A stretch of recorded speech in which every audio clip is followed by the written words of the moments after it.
Well, we're back with you to take a look at your ag commodity trade now that we're about an hour and a half deep into the trading session here. And let's take a look at our breakfast futures for you, get you updated here. At least that's what I like to call them anyway. We'll start with the orange juice. And we have the March futures up $1.55. We're at 125.05 here this morning on the March contract. What are the coffee futures doing? Sometimes they can make some big moves. Well, so far, March coffee under a little pressure today. We're down 45 cents at 104.60. And if you look at, well, let's take a look at that sugar market and see what's going on there today. We have the March contract 2 pennies higher, or 2 points higher, at 12.78 a pound. The May is up 3 points here this morning. Now to the grains. On the corn market this morning, we have a little firmer tone going, and we have the March contract still 2 1/4 higher. We're at 3.82 1/4. And December new crop still hovering around 404.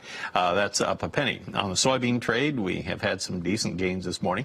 Kind of coming off of those highs, we have March now 4 higher at 922.5. That's about 4 cents off of its earlier high this morning. And in the wheat trade, we have Chicago March wheat right now trading 4.5 higher at 522 1/4. With that in mind, let's go to the trading floor. Find out what's going on there at the CME Group. We have Scott Gecas standing by.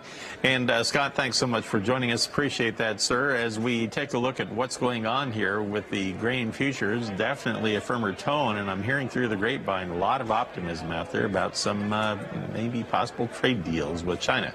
What do you hear? You have your ear to the ground there locally. Yeah, that's exactly what we're hearing, too, is, you know, the positive tone coming out of China.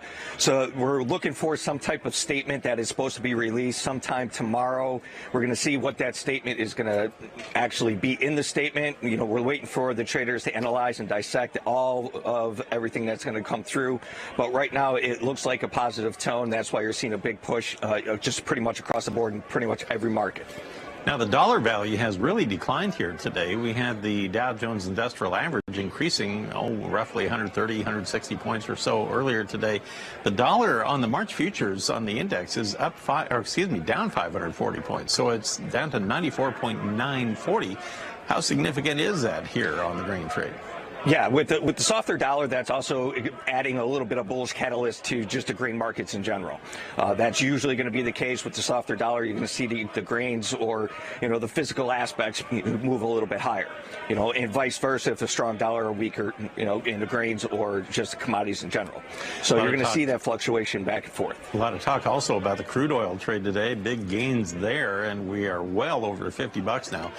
February at $51. That's up $1.22. It had been a $0.5 higher than that even. Is that having an impact on the corn? A little bit, yeah. With the stronger move here in oil, you know, oil's definitely going to be due to OPEC headline risk, you know, back and forth, production cuts or not cuts. You know, that's always going to be a factor for, you know, the volatility in the oil market. With the stronger oil market today, yes, it is adding a little bit of bullish catalyst to the corn market as well.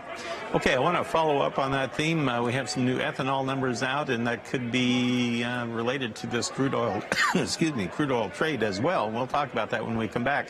Maybe it will have an impact here on the cattle trade, so we'll discuss when we come back right after these messages. Well, we've been talking with Scott Gecas of the Prosper Trading Academy in Chicago, and he rejoins us now.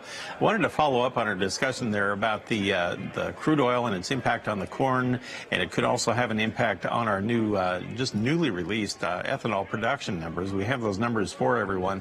We flashed them up on the screen before the break, but I just kind of wanted to step through these here. Last week, 1 million barrels even per day. That was down 11,000 barrels from the previous week. The 4-week average 1.025 million. That was down 11,000 barrels from last week. The stocks ticked upward 100,000 barrels to 23.3 million. No imports once again this past week on the ethanol. So that's the latest production report. But when you have the crude oil futures just soaring ahead like they've been doing for about a week straight here, one has to wonder how much impact that would have here on ethanol production moving forward, and maybe on the corn demand. February crude oil up $1.25 now, 51.03. Scott, is it possible? Could that also have like a, I guess, a spillover effect here on the feeder cattle trade? That seems to really be tied closely to what the corn market does. If the ethanol would drag the corn market higher or maybe get some Chinese demand in there, how risky is this cattle trade? Yeah, the cattle trade, especially with the feeder cattle, with the higher prices of corn, it's going to be a little bit more expensive to feed the feeder cattle. So, it has a direct correlation. Now, with the ethanol production being a little off, with the strong move in oil, it's just it's just a little bit of a lagger, when you're looking at the two comparisons between crude oil and ethanol. It's with the ethanol levels that we're at right now, it's still going to continue to increase a little bit of a bump up, even though we have a slightly bearish tone in general. But with the strong move in oil, it's definitely going to follow that for a little bit here.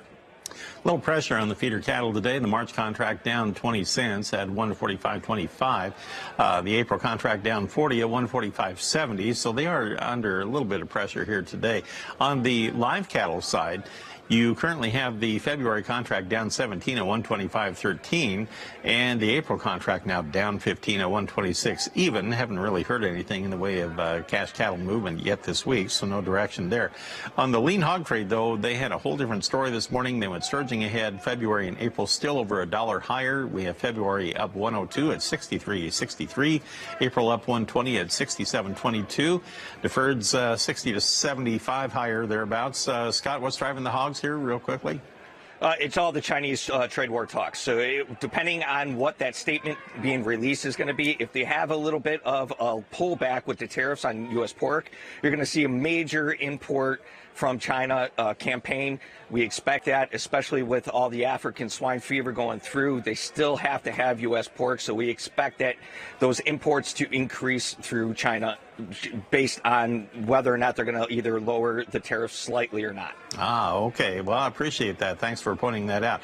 Scott Gecas of Prosper Trading Academy. He's located right there in Chicago. So he tells me the options are getting really increasing interest out there among the public right now. With so much volatility. And with good reason. Yeah. Thank you very much, Marlon. Appreciate it.